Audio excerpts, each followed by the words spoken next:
देश के प्रधानमंत्री नरेंद्र मोदी इजराइल के दौरे पर है। यह दौरा ऐसे समय में हो रहा है जब मध्य एशिया में तनाव अपने चरम पर है। शुक्रवार को जिनेवा में ईरान और अमेरिका के बीच तीसरे राउंड की बातचीत हो रही है।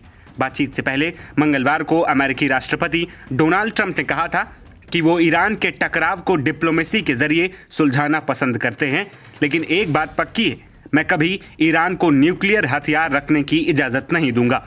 उन्होंने ईरान को 5 मार्च तक का अल्टीमेटम भी दिया।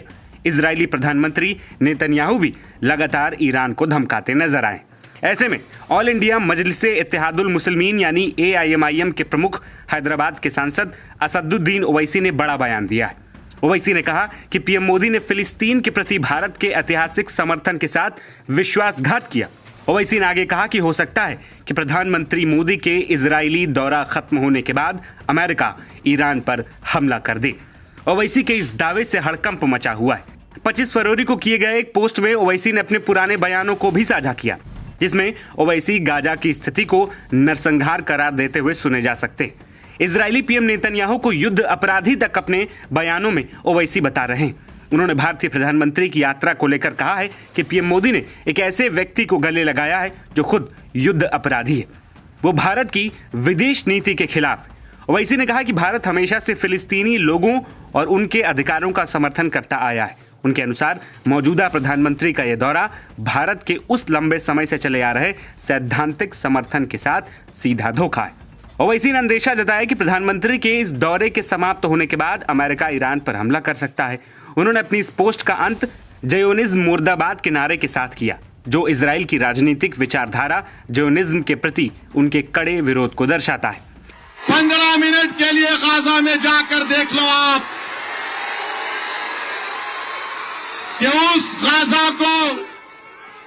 उस गाजा में जहां पर लोग 30 लाख के करीब लोग रहते थे, वो खंडेर बन चुका है। बेंजामिन नेतन्याहू ने बमबारी कर करके गाजा को बर्बाद कर दिया। हम उम्मीद करते हैं कि देश के प्रधानमंत्री जब जाएंगे,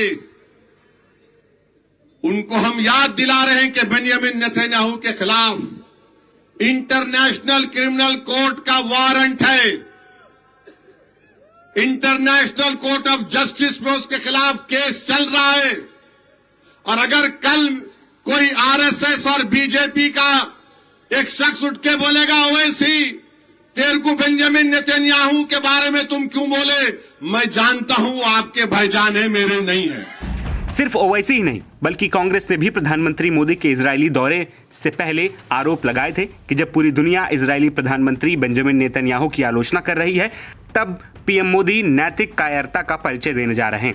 आपको बता दें कि पीएम मोदी इजराइल के 2 दिनों के दौरे पर हैं, जहां भारत और इजराइल के बीच बड़ी डील होनी है, जिसमें रक्षा और व्यापार समझौते शामिल हैं, जिसके बाद भारतीय सेना को भी बड़ी मजबूती मिलेगी। नवभारत टाइम्स की रिपोर्ट।